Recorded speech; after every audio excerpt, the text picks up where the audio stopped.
2016 has been a great year for university research projects that not only engage with the public through the fieldwork that helps deliver them, but also makes a tangible difference to the lives of real people up and down the country. In the second of the biannual Engage Awards, organised and run by the National Coordinating Centre for Public Engagement, 18 varied, inspiring and significant projects spanning 6 categories were nominated at the NCCPE's 2-day Public Engagement Conference in Bristol. The Engage Conference looked at how higher education can continue to work with external partners to deliver successful research, and the nominees discovered at the award ceremony held on the first evening whether their project had won. A fascinating project exploring ways to improve mental health outcomes for young people was a runner-up in the Working in Partnership category of the awards.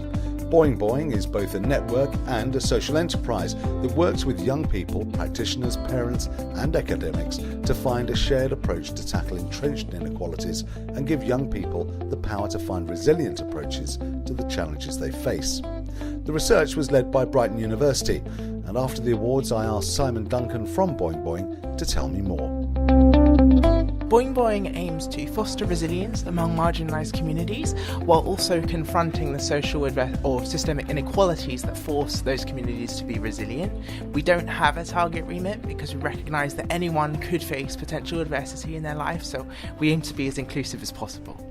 So tell me what you mean by resilience, because not everybody will understand that term. Okay, resilience is about overcoming adversity in different ways. So, for example, it might be getting into work despite having a disability, for example, being empowered to battle against mental health problems, get out in the community. Resilience is unique to different people and their situation, and really depends on your backstory, where you come from, and that's the reason we're so inclusive, because we recognise that people can be resilient in different ways and use different strategies to be resilient as well.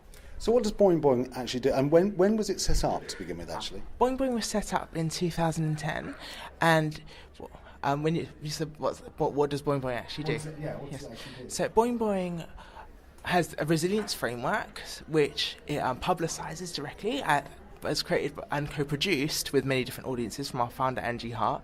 So we do a lot of different things. We do training for different organisations on what resilience is, kind of demystifying it, preventing misconceptions around that. We also co-produce resilience tools to enable conversations about adversity and being resilient to become easier, more of a dialogue rather than me sitting across the table and going, "Tell me about all your problems," and then just expecting you to suddenly come out with everything when you don't really know me. Do people who would benefit from the work that Boingboing does, do they recognise in themselves that they need a bit of support in that way? Yes, and I would say it's a very, very powerful. We employ a lot of what we call experts by experience, but they aren't specifically employed because they have a physical disability or mental health problem.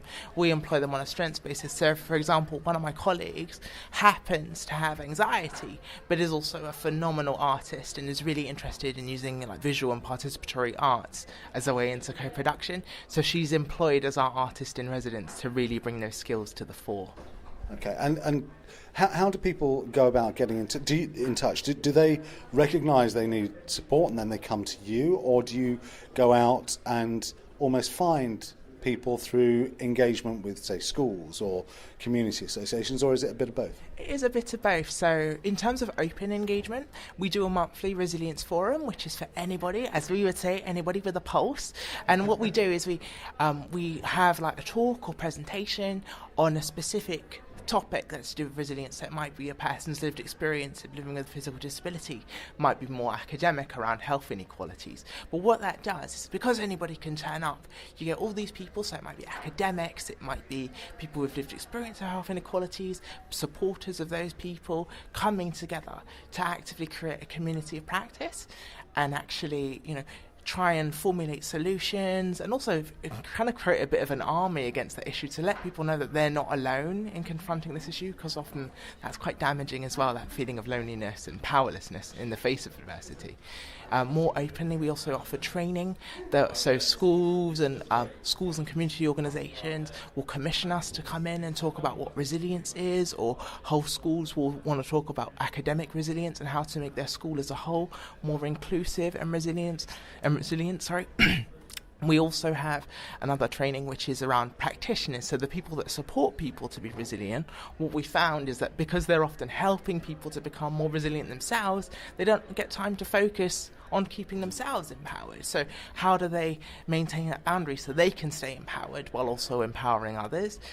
We have a website and a blog that people can link up to, and we do a lot of work internationally. So we work with partners in Malaysia, Germany, Turkey, throughout the UK. So I like to think of us as a bit of a resilience emergency response team. We're willing to go wherever we're needed. That's an amazing way of thinking about it, actually. Has it been easy to engage external organisations, policymakers, schools, the world of education, the world of social services, for example, or health? Have they been engaged with Boingboing, or was it a hard journey to begin with? To be fair, I wasn't directly involved from the beginning, but I think an important thing for us to enable that engagement is to directly demystify resilience, because people think, oh, it's just an innate quality, you've either got it or you haven't, or they have this image that it's for Superman and Wonder Women, and it's not for the normal person. So part of my work is demystifying that to bring down that barrier. And then what we do at Boingboing is often get the service user at the forefront to get their voices heard at the policy level, to ensure that their voices are heard and that services are tailored for them. So for example, there was a recent